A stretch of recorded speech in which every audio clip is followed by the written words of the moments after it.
오늘 우리에게 주시는 하나님의 말씀은 마태복음 27장 57절에서 66절까지의 말씀입니다. 마태복음 27장 57절에서 66절까지의 말씀입니다. 저와 여러분이 한 절씩 교독하겠습니다. 저물었을 때에 아리마대 부자 요셉이라 하는 사람이 왔으니 그도 예수의 제자라. 빌라도에게 가서 예수의 시체를 달라 하니 이에 빌라도가 내어주라 분부하거늘 요셉이 시체를 가져다가 정한 세마포로 싸서 바위 속에 판 자기 새 무덤에 넣어두고 큰 돌을 굴려 무덤 문에 놓고 가니 거기 막달라 마리아와 다른 마리아가 무덤을 향하여 앉았더라. 그 이튿날은 예비일 다음 날이라. 대제사장들과 바리새인들이 함께 빌라도에게 모여 가로되 주여, 저 유혹하던 자가 살았을 때에 말하되 내가 사흘 후에 다시 살아나리라 한 것을 우리가 기억하노니 그러므로 분부하여 그 무덤을 사흘까지 굳게 지키게 하소서. 그의 제자들이 와서 시체를 도적질하여 가고 백성에게 말하되 그가 죽은 자 가운데서 살아났다 하면 후의 유혹이 전보다 더 될까 하나이다 하니 빌라도가 가로되 너희에게 파수꾼이 있으니 가서 힘대로 굽게 하라 하거늘 저희가 파수꾼과 함께 가서 돌을 임봉하고 무덤을 굽게 하니라. 아멘. 오늘 본문은 예수 그리스도의 장례 모습이 기록되어 있습니다. 장례를 엄숙하게 잘 치르는 것은 고인에 대한 마지막 존경의 표시며 또 가족들에게 큰 위로가 되는 매우 중대한 그런 일입니다. 그러나 십자가 처형을 받은 죄수들에게는 이러한 장례가 허용되지 않았습니다. 당시 로마는 십자가에 처형된 죄수의 시체는 그대로 십자가 위에 남겨두고 짐승들과 새의 밥이 되도록 하는 관습이 있었습니다. 죄는 지을 엄두도 내지 못하도록 본보기를 보이는 것입니다. 그렇기 때문에 아리마대 요셉이 예수님의 시체를 가져가기 위해서는 빌라도 총독의 허락이 필요했습니다. 그래서 요셉이 빌라도에게 가서 예수 그리스도의 시체를 요구했다고 했는데 이건 상당히 위험한 모험을 한 것입니다. 로마 정부가 처형시킨 이 사형수의 장례를 치르겠다고 하는 것은 이건 로마 정부에 대한 도전이며 반역죄로 간주될 수 있는 대단히 위험한 그런 일이기 때문입니다. 더욱이 예수를 죽이는데 주도 역할을 했던 동족 유대인들의 눈밖에 날 일을 자초하는 일입니다. 그걸 잘 알면서도 요셉은 모든 이런 불이익을 감수하고 예수님의 장례를 치르겠다고 나선 것입니다. 대단히 용기 있는 사람이죠. 큰 희생을 감수할 각오가 없이는 절대 이렇게 나설 수가 없습니다. 그런데 이렇게 어떤 한 사람이 용기 있는 행동을 하게 되면 다른 사람들도 그 뒤를 따라갈 용기를 얻게 됩니다. 전염성이 있다는 거죠. 근데 우리 신앙생활도 그렇습니다. 어떤 사람이 정말 뜨겁게 하나님을 사랑하고 헌신하는 그런 신앙생활을 하는 모습을 보게 되면 다른 사람들의 마음에도 이 감동이 있고 다른 사람들의 마음을 움직이는 그런 힘이 있습니다. 그래서 그 사람으로 인해서 다른 사람들도 하나님께 헌신하는 그런 일들이 생기게 되죠. 그러니까 내가 예수 잘 믿는 것, 내가 신앙생활 잘하는 것은 나로 그치는 것이 아니라 다른 사람까지도 잘 믿게 해주는 그런 선한 영향력이 있다는 것입니다. 사실 지금 우리가 읽는 성경 중에는 신약 성경에는 사도 바울께서 쓰신 그런 서신들을 사실 저희들이 많이 접하게 되는데 그 옛날에 2000년 전에 사도 바울이라고 하는 한 사람의 그 헌신적인 삶이 지금까지도 우리의 마음에 얼마나 큰 감동과 도전을 주고 있습니까?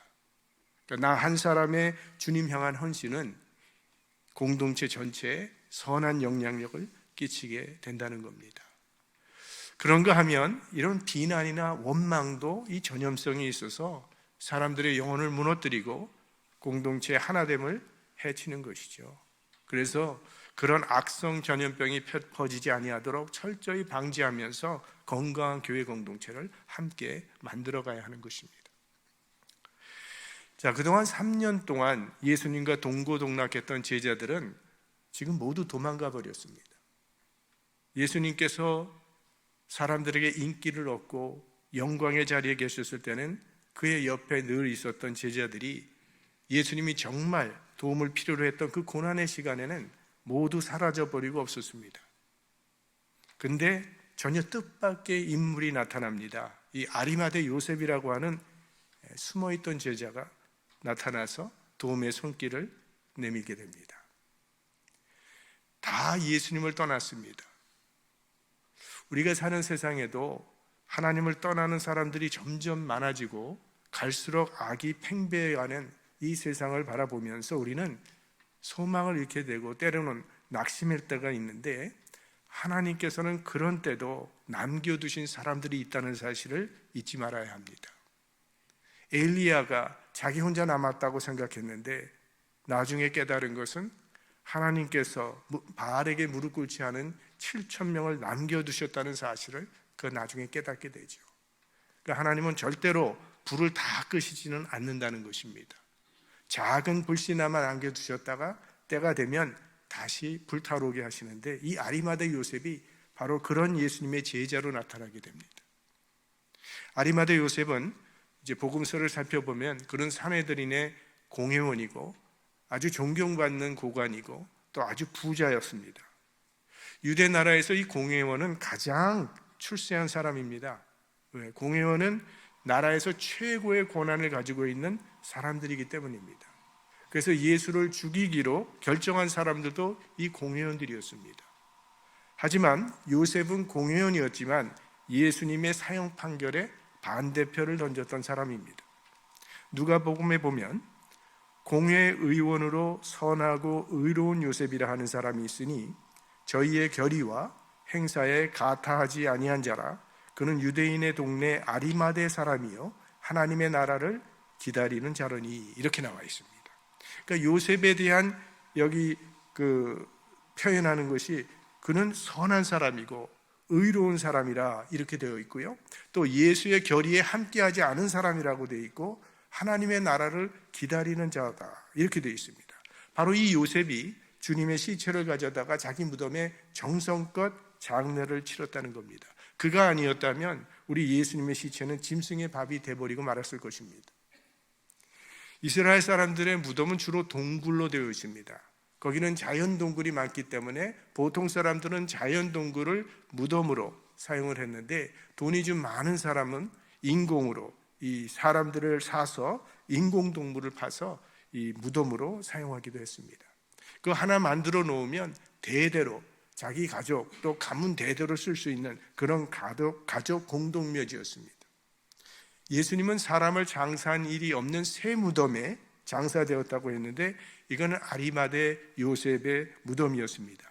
그는 부자였기 때문에 자신과 가족을 위해서 장만해 놓은 그런 무덤이 있었는데, 바로 그 무덤에 가문을 위해 사용할 그 중요한 소중한 무덤을 예수님께 드린 것이죠. 그리고 세마포로 예수님의 몸을 아주 곱게 싸서 무덤에 안장했다고 그랬어요. 그가 이런 일을 한 것은 오직 예수님에 대한 존경과 사랑 때문이었습니다. 뭔가 자기에게 돌아올 것을 바라고 기대하고 한 것이 아닙니다. 죽었는데 죽은 사람에게 뭘 바랄 수 있었겠습니까? 그저 주님을 향한 아름다운 사랑의 마음으로 이런 일을 베푸는 것인데, 이런 아리마대 요셉의 행동은 성경적으로는 매우 중요한 의미를 지니고 있습니다. 이사야 53장 9절에 보면 이런 예언의 말씀이 나옵니다. 그는 강포를 행치 아니하였고 그의 입에 괴사가 없었으나 그의 무덤이 악인과 함께 되었으며 그 묘실이 부자와 함께 되었도다. 이사야의 예언입니다. 여기서 그의 무덤이 악인과 함께 되었다는 것은 주님께서 강도들과 같이 못 박혀 죽으실 것이라는 그런 의미를 가지고 있는 것이고, 그 묘실이 부자와 함께 되었다는 이 말은 부자의 무덤에 장사되실 것이라는 그런 뜻을 가지고 있는 예언입니다.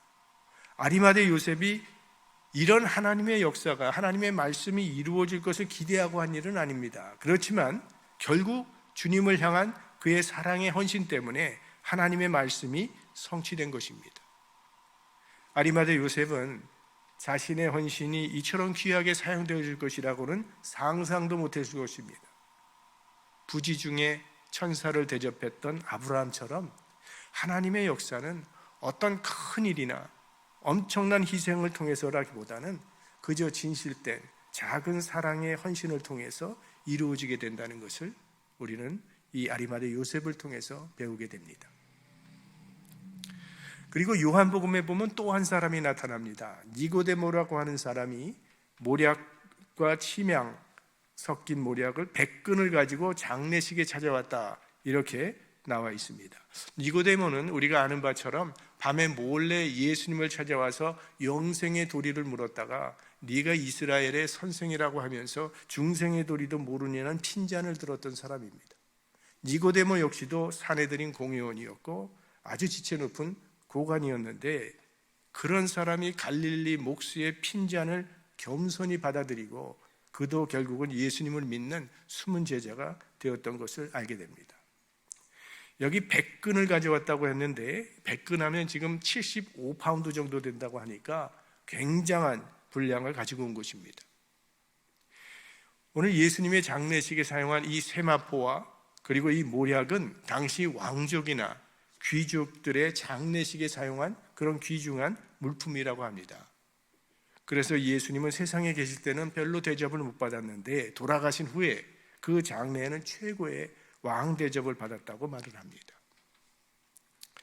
예수님께서 얼마나 고마우셨겠습니까?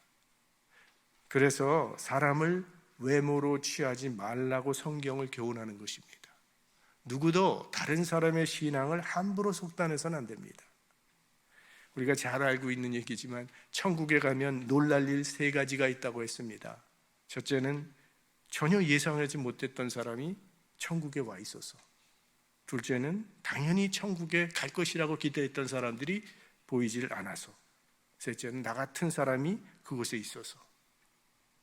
이 아리마대 요셉 그리고 이 니고데모는 평소에는 앞에 잘 나타나지 않고 잘 보이지도 않는 숨은 제자, 조용한 제자였습니다. 내가 죽을지언정 주를 따르겠다는 큰 소리 한번 친 적이 없는 그런 사람들이었습니다.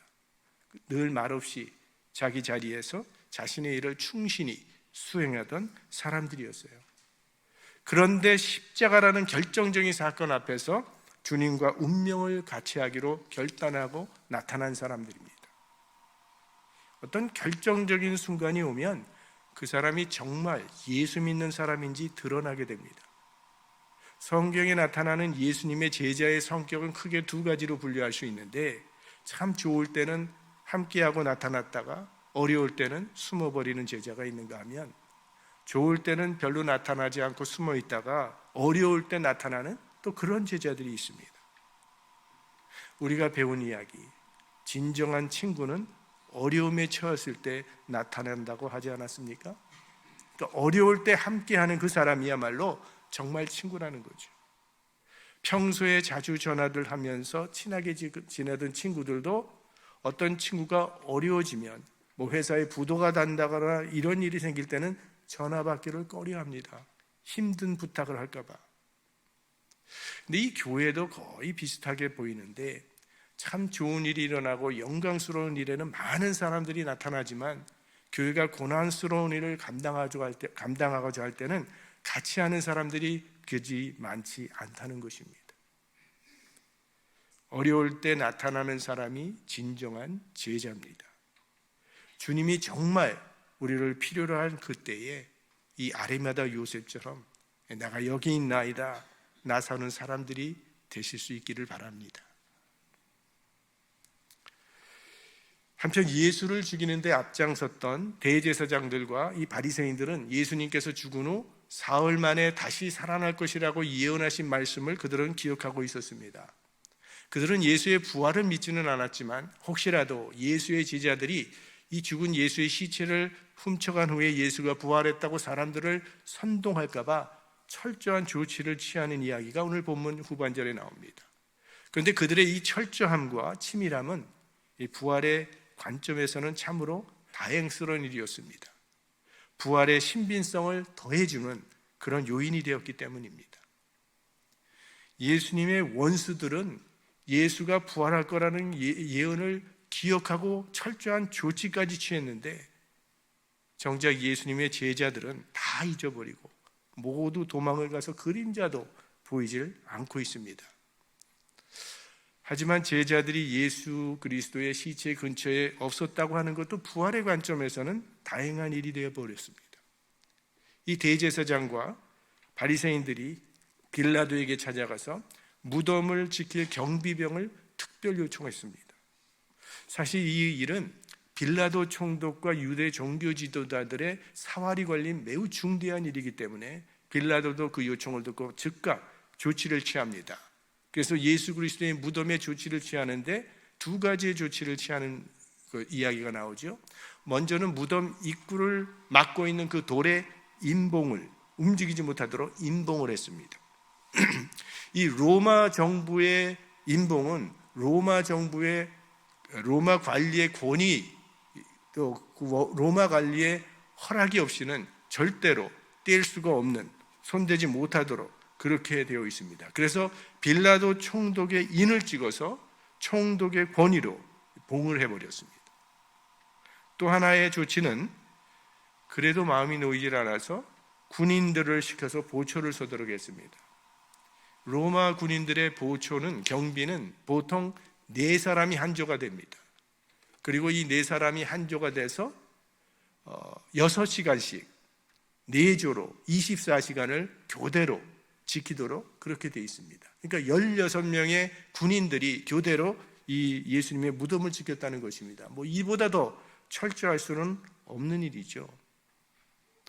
그토록 완벽하게 보안 조치를 했는데 예수 그리스도의 부활은 그 철두철미한 조치 때문에 더 확실한 증거가 되었던 것이죠.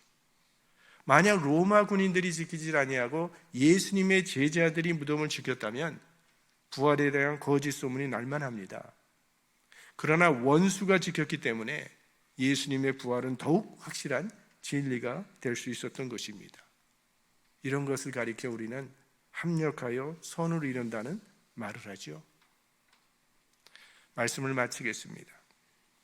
지금 예수님께서는 무덤에 계십니다. 우리가 알고 있는 대로 예수님은 하나님의 아들로서 죄가 없는 분이십니다.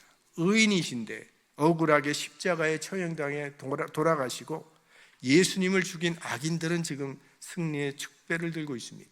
이 얼마나 불공평하고 부조리한 일입니까? 이처럼 우리가 살고 있는 세상에는 정이 아닌 것이 정의처럼 나타날 때가 있고 거짓이 승리하는 것처럼 보일 때가 있다는 것입니다.